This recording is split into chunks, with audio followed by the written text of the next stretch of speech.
Amasakin Hetna Belap Kuki Vannoi Thusoh Lahkhom Mihozo se Labon on Mikupa Tunung Jong Vannoi Thusoh Lahkhom Ho Anavikhom Kiloite.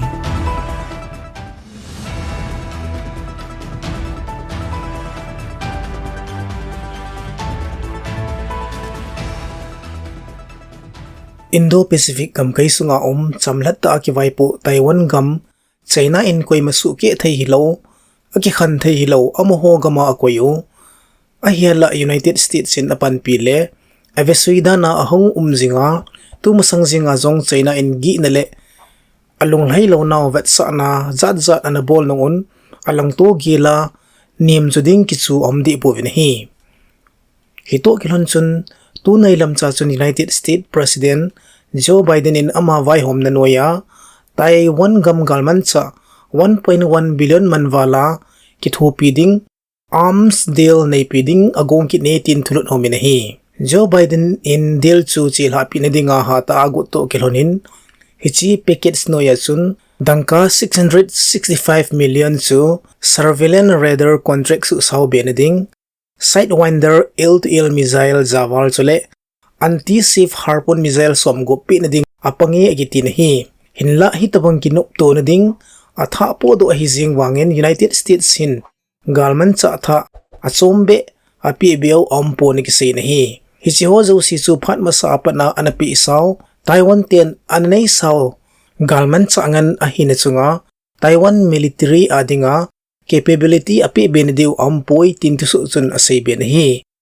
hichu Taiwan adinga buinabep China in agin mona asan chi zo na hiding hamtin het team na nehon asayo nahi aji chu phat masapat Taiwan adinga galman sa kipi chu zangkele changmela China adinga chawna trade ahi tia anasay sawan nahi hichi tu to kiminin Chinese Foreign Ministry pun United States hinga Taiwan adinga galman sa api be akithu pizingo hi anga anadivin anasay nahi Taiwan in tuga China to akikao okay lo to lona military lama galman sa cho na sumlepay na sataa akal saw anahi Taipei chun Taiwan military ti adinga athabia paisa dangka 19 billions dollar a anakal saw ahitai hichu achi sa kumasa nga 13.9% kal tina hiya gamsung GDP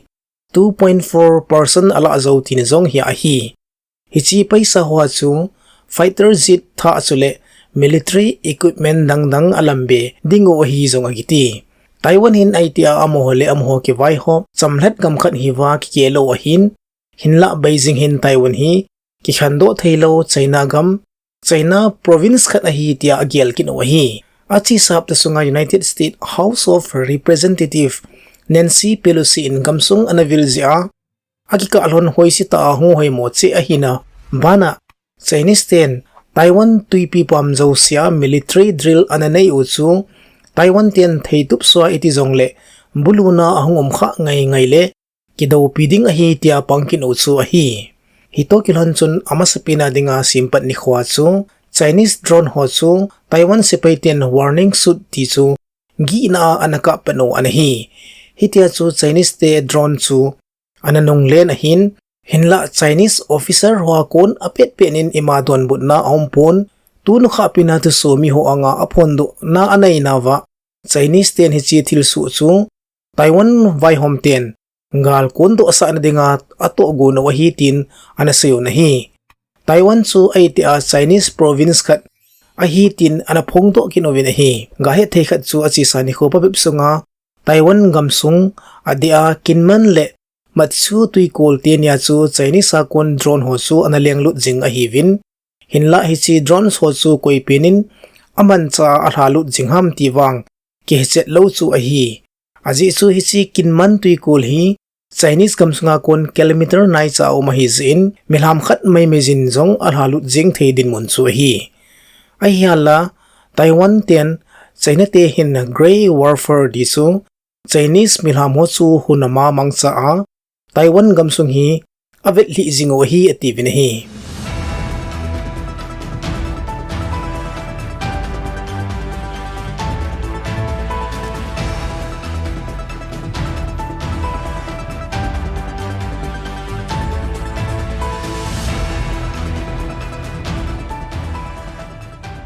Ukrainian President Volodymyr Zelensky in Ukraine sepai tien atha bia hanglam Ukraine gamsung huwa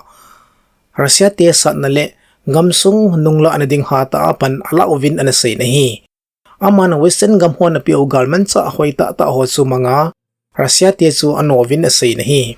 aman say bena Ukraine sepai te hin hanglam se hilova Russia te na to phanaw Ukraine gamho zau sia counter offensive hi abolovin asay benahi sule tu sana Ukraine sepai te hin mihim sangkhat le zanival asan tauva sule teng zakhat le somthum le ko sule armor vehicle tampi zong asanovin asayu nahi hinla Crimean gamhop sunga Russia te galman sa koina kholpi chu Ukraine sepai ten zan kimin gimnai te in ano suchimit hilovin nahi alangkhana Russian military akon thu phondo dungzuin Ukraine ten counter offensive bolo hi hata lo sam ova Ukraine sipai simsen lo sule teng som delegate infantry vehicle som delegate armor fighting vehicle som thumle sage valar sete khuna chan ta ovin asayo nahi hichi chungchun chun machine gun len po truck kit le gari len tampi bana sipai sangkhale jeni wal ni khokhat sunga chu achan ta ovin asayo nahi hichi jing se chu hilowin Donetsk gamkia Russia ten high precision garments among cha foreign mercenaries Ukraine kit hupi dinga umho mi somli chule Su-25 fighter jet ni Ukrainian Air Force drone nga ta zong akap sinovin asaybe ovinahi hichi thilso ka sungahin International Atomic Energy Agency convey ho chu Zaporizhia nuclear kholpi lamzonin kaif khopi akon ekipat do kit tavinahi akiti hichilai mun chu wanghom ni khole thlung uwa nuclear kholpi mun ho chu avet la ding o hi head of International Atomic Energy Agency Rafael Grossi chun Ukraine muna permanent mission hondo a Europe gamsunga dinga nuclear kholpi linpin Zaporizhia plant chu vetsui hizingding a hitaitin akinepna anapong do in hi aman atim ho anga asebe na galmun kho na muna to ding kul ta le kho ta inei uve hichina ding chun Russia lam hihan Republic of Ukraine lam hizong le ven bit na guarantee ap ding o chu angai chai tu nei hon ilol hin pantave anati na hi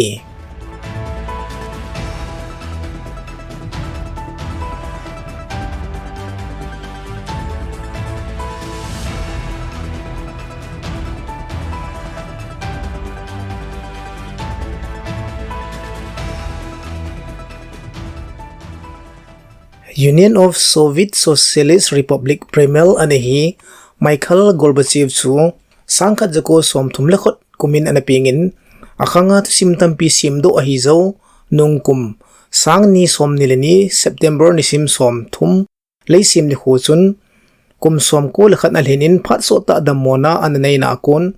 Moscow Central Hospital mona chun alaisin hin kho anabaita nahi ama hin USSR Westernized bola gal bol loading anatizia Nobel Prize for Peace chu sangkhat jako somko lakhat kumatsu anakisa nahi Gorbachev vaipu na noya 15 republics kam Communist Party noya kiloi khomna USSR Soviet Union chu anaki inahi chule ama thupi dungzuya Berlin War jong chu mai changkhat cha ki kap do lowa kisusia anaki hongdo anahi hichija chu West Germany to East Germany chu sangkhat jako somko kumachu khana aneki gom khom kit theya anahi Gorbachev in achisa kum sangni somdali kuma Vladimir Putinin Crimea gam anala chu anapomin kai hizongle Vladimir Putin banga Crimea gam chu kanala adinga hi anati nahi hinla anti Crimean invasion political leader ho Lunghan chi to Russian politics sa akikumi tia Russian government in Russia gam lut thailaw na dinga kumnga valban anabol kumovinahi patsat pi Russia President Putin to lunggel kikalna ananay zeng wangin athi ni khon Vladimir Putinin alunghem pinathu ho adala in sumiti hinga anahilin ahi sule Vannoi alam kaitam pinzong analunghem pivin alainet pinaw ay naw thu ho anapungun hi ama hi Russia khang tu sim chule Vannoi khang tu sima dinga su milmo mi khat chu hi jing dinga a hi tai